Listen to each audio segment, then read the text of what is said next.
Hello students, welcome back to my channel.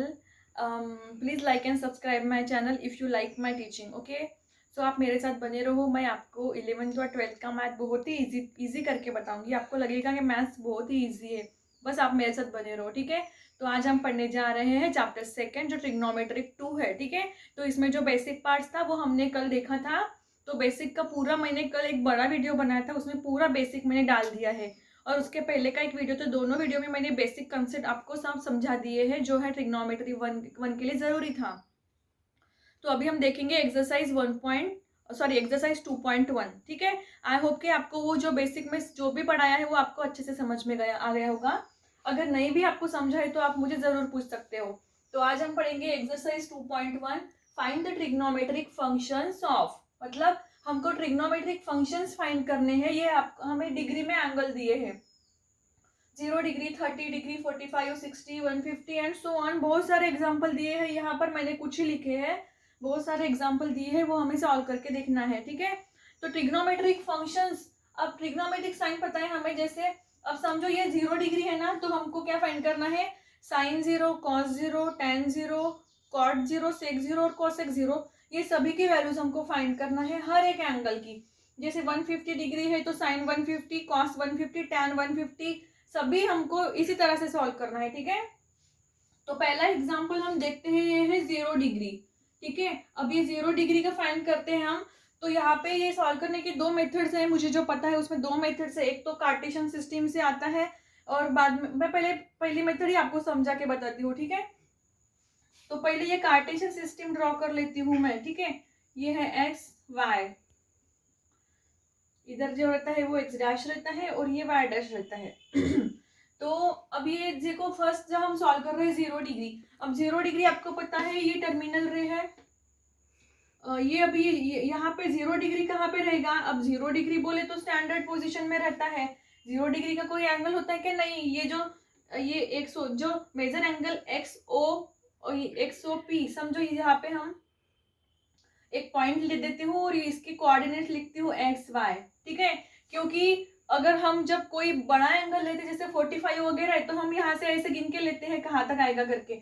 पर 0 degree जो है वही तो वो तो एक्स एक्सिस पे ही आएगा ना. 0 डिग्री का पॉइंट एक्स एक्सिस पे आएगा, इसलिए मैंने लिया take any point P on the X axis which is X Y. ठीक है, तो इसको कंसिडर करते हैं कि एक्स की वैल्यू 1 होगी और ये 0 होती है. ठीक है, एक्स एक्सिस पे जब होता है तो एक्स की वैल्यू 1 और ये वाई का 0 होता है. तो यहाँ पे क्या होगा? सॉल्यूशन लिखती हूं मैं यहाँ पे. ठीक है, देखो angle X O P, angle X O P is in standard position. ठीक है, स्टैंडर्ड पोजीशन पे है. So theta is equal to 0 degree. ठीक है, अब यहाँ पे एक्स की वैल्यू 1 है और वाई की वैल्यू 0 है. तो हमको फाइंड क्या करना है? पहले sine 0 degree. Sine 0 is equal to क्या होता है? साइन 0 मतलब ये होता है y, तो y की वैल्यू है 0. ठीक है, उसके बाद में cos 0, cos 0 डिग्री ये होता है x, x की वैल्यू है 1. देन tan, tan 0, tan पता है क्या होता है? Sine theta upon cos theta, मतलब y अपॉन x. ठीक है, तो y अपॉन x, तो 0 अपॉन 1 क्या हो गया? 0 हो जाएगा. बराबर है. उसके बाद में लेते हैं साइन कॉस टेन के बाद कॉट. कॉट 0 डिग्री क्या होता है? Cot 0 degree is opposite of tan 0, मतलब x अपॉन वाई, मतलब cos theta upon sine theta, तो ये होगा x अपॉन वाई. अब देखो x क्या है? 1 है और y है 0, मतलब ये 1 अपॉन 0 क्या होता है? Not defined. ठीक है, ये क्या होता है? नॉट डिफाइंड, मतलब आप इसको इन्फिनिटी भी लिख सकते हो, not defined. Then sec theta, sec 0 degree is, sec क्या होता है? रेसिप्रोकल ऑफ कॉस थीटा, मतलब ये होता है 1 अपॉन एक्स. तो ये 1 और x की वैल्यू क्या है? 1 है, तो 1 अपॉन 1 क्या हो गया? 1 हो गया.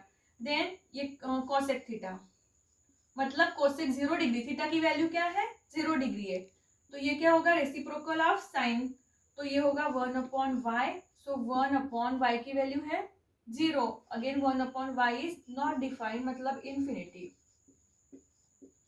क्या है? नॉट डिफाइंड है. ठीक है, तो इस तरह से आपको सॉल्व करना है। ये तो 0 डिग्री का था तो बहुत ही इजी था, ठीक है। तो इस तरह से हमको सभी डिग्री के फाइंड करने हैं ट्रिग्नोमेट्रिक फंक्शंस, ठीक है।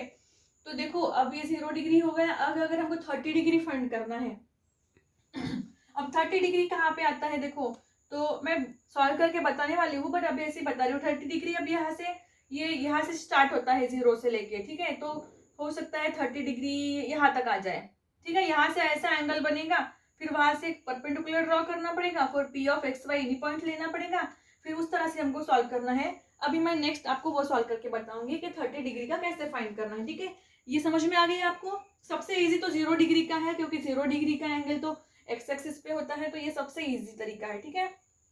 और भी दूसरी मेथड है ये सॉल्व करने की, बट वो भी इजी है ये, लेकिन वही कि आपको थोड़ा कॉम्प्लिकेटेड ना लगे, इसलिए मैं जो सबसे ज्यादा इजी है वो मेथड से आपको समझाने की कोशिश कर रही हूँ, ठीक है। सो अभी हम देखेंगे क्वेश्चन नंबर 2 जो है 30 डिग्री।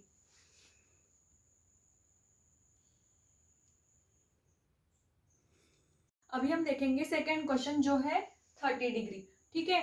तो पहले ये कार्टेशियन सिस्टम ड्रॉ कर लिया मैंने, ठीक है। ड्रॉ कर लिया एक्स एक्सिस वाई एक्सिस, ठीक है। और ये एक एनी पॉइंट लिया मैंने जो 30 डिग्री का है। 30 डिग्री मतलब लिया मैंने यहाँ से माप के लो, माप के नहीं लियो तो भी अंदाज से ले लो आप। यहाँ से 10 20 30 30 डिग्री लिया मैंने, ये यहाँ तक के पॉइंट आया, ठीक है। तो ये 30 डिग्री है, यहाँ इसको मैंने ए पॉइंट दिया। और ये जो एनी पॉइंट पी लेते हैं हम, जो लिख लेते हैं उसको P of X why they दो, ये कोऑर्डिनेट्स है एक्स वाई, ठीक है। और यहाँ से परपेंडिकुलर ड्रॉ करो और इसको एम नाम दे दिया मैंने।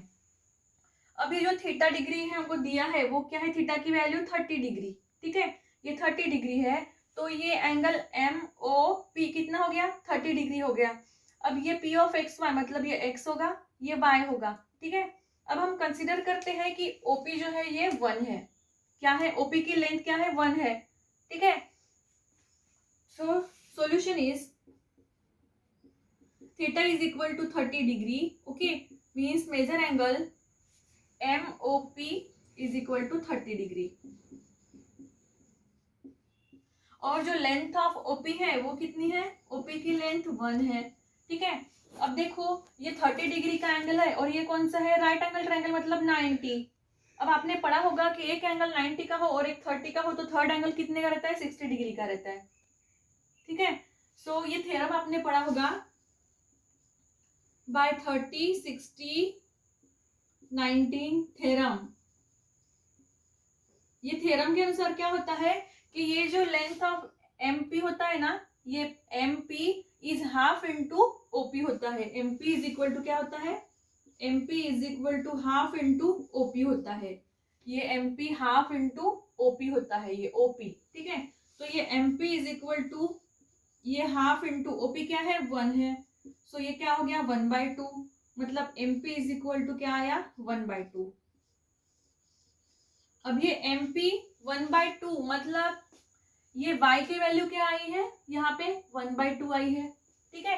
अब यहाँ पे OP का डिस्टेंस पता है हमें 1 है और x का नहीं पता है और y का पता है 1/2 है। तो पता है आपको by distance formula, by distance formula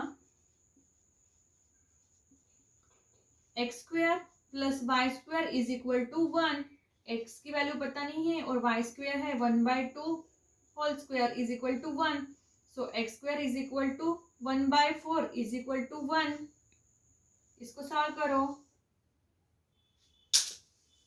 क्या होगा ये, therefore x square is equal to, therefore x square is equal to क्या होगा 1 - 1/4। सो x square is equal to ये होगा 3/4। अब ये स्क्वायर है तो क्या होगा, ये x होगा तो ये √3 होगा और ये 2 होगा। तो ये हो गई x की वैल्यू, ठीक है। x की वैल्यू क्या आई, √3/2 आई है। तो हमको x और y की वैल्यू पता चल गई है, तो अब हम ट्रिग्नोमेट्रिक साइंस फाइंड कर सकते हैं, ठीक है। तो क्या फाइंड करना है, सबसे पहले हमें साइन 30 डिग्री क्या होगा, जो होता है y। अब y क्या है 1/2, y की वैल्यू है 1/2। देन cos 30 जो होता है x की वैल्यू क्या है √3/2। उसके बाद में tan 30 क्या होता है y अपॉन एक्स, मतलब sine theta upon cos theta. अब ये 1/2 डिवाइडेड बाई √3/2 करो तो 2 कैंसिल, तो क्या आ गया 1/√3। ठीक है, उसके बाद में cot थीटा, cot 30 क्या होता है अपोजिट ऑफ tan, तो मतलब x अपॉन y, तो क्या होगा ये √3/2, इसका उल्टा कर दो डिवाइड बाय 1/2, 2 कैंसिल हो गए तो ये √3/1 मतलब √3 हो गया। ठीक है, अब ये कॉट हो गया। उसके बाद में sec 30 degree is equal to reciprocal of cos होता है, मतलब 1/x होता है, तो ये होगा 1/x की वैल्यू क्या है √3/2, तो ये क्या होगा इसका रेसिप्रोकल मतलब 2/3। उसके बाद में cosec 30 is reciprocal of sine, so 1/y is equal to 1/1/2, तो ये होगा 2/1 मतलब 2। ठीक है, तो इस तरह से आपको सॉल्व करना है, बहुत बहुत ही इजी क्वेश्चन है ये सभी आप सॉल्व कर सकोगे। ठीक है, तो पहले इतना अच्छे से पढ़ लो, उसके बाद में हम देखते हैं अभी 45 डिग्री। ठीक है, अगर इसमें कुछ भी आपको समझना नहीं तो आप मुझे जरूर पूछो कॉल करके। ठीक है, सो अभी इतना पढ़ लो, अभी हम नेक्स्ट क्वेश्चन देखेंगे।